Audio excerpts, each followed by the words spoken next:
Hey, here we are, Final Fantasy 2.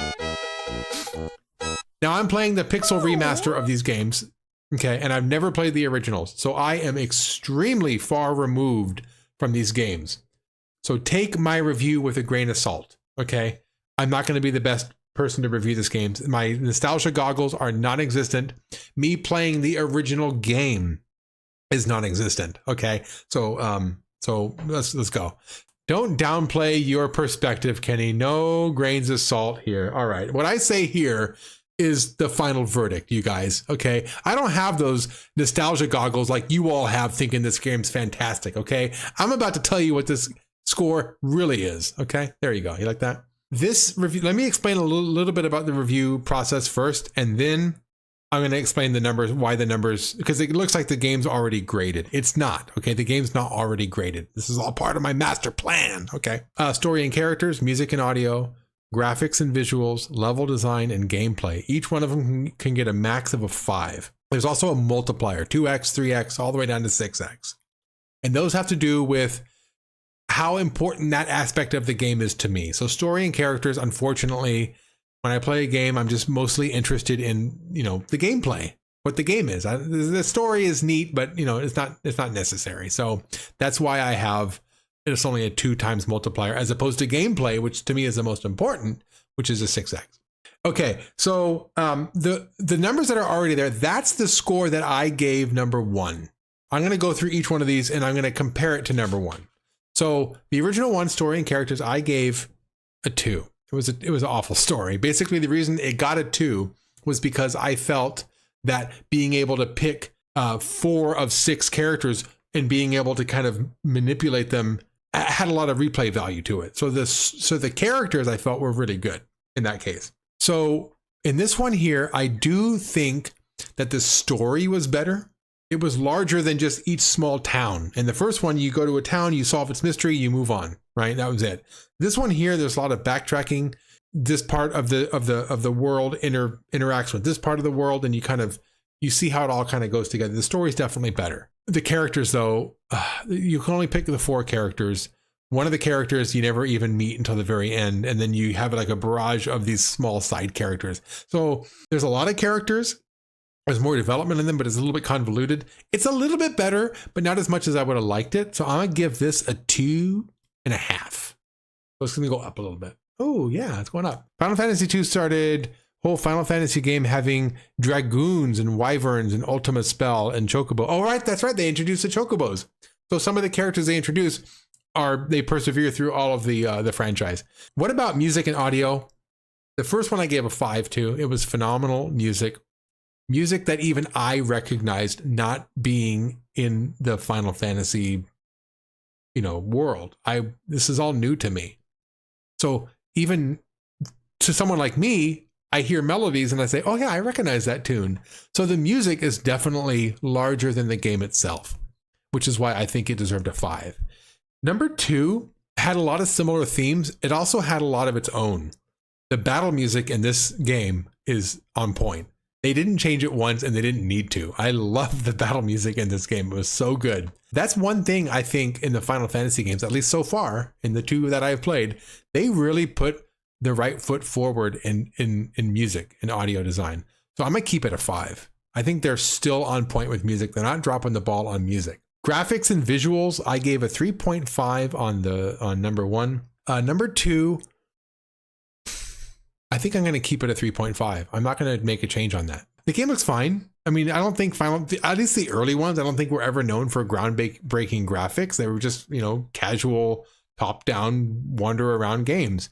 They touched it up for here. If you ask me, they didn't touch it up enough. I think there's room for improvement. They really could have put all the bells and whistles. Octopath Traveler is a gorgeous game for being kind of a 2D overhead, kind of like this is. And it's just nowhere near that. So I'm going to keep this a 3.5. So the music and the graphics, I'm going to say stay the same. Level design. So I gave a 3.5 on the previous one. I thought the world map was really good in the first game. And the dungeons were a little bit kind of maze to kind of get lost in.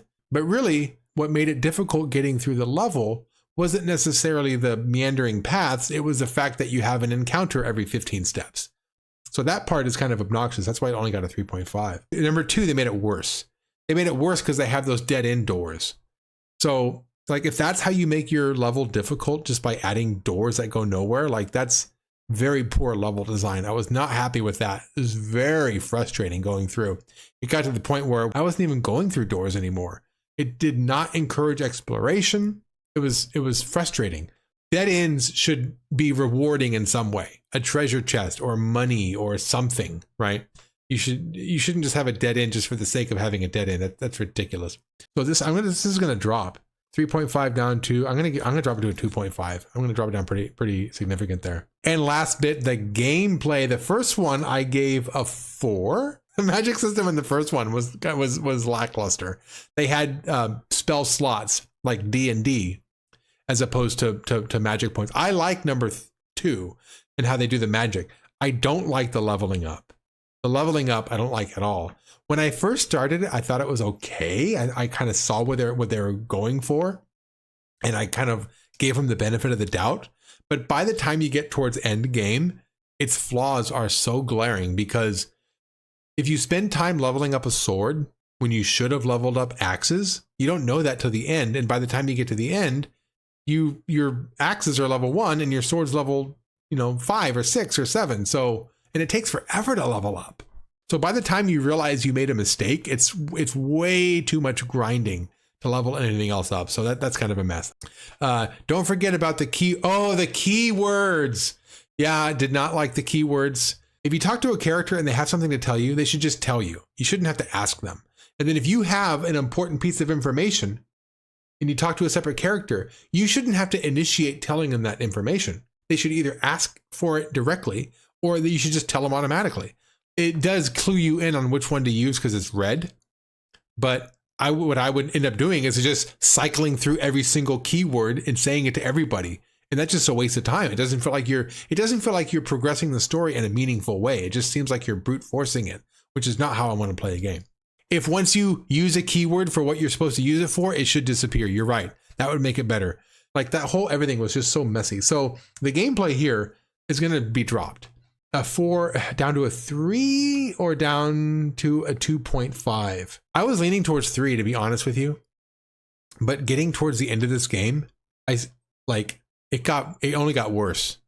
Like the more difficult the game got, it made any sort of small flaws in the very beginning of your game, like it magnified them by the end. So it made the gameplay, made the gameplay worse.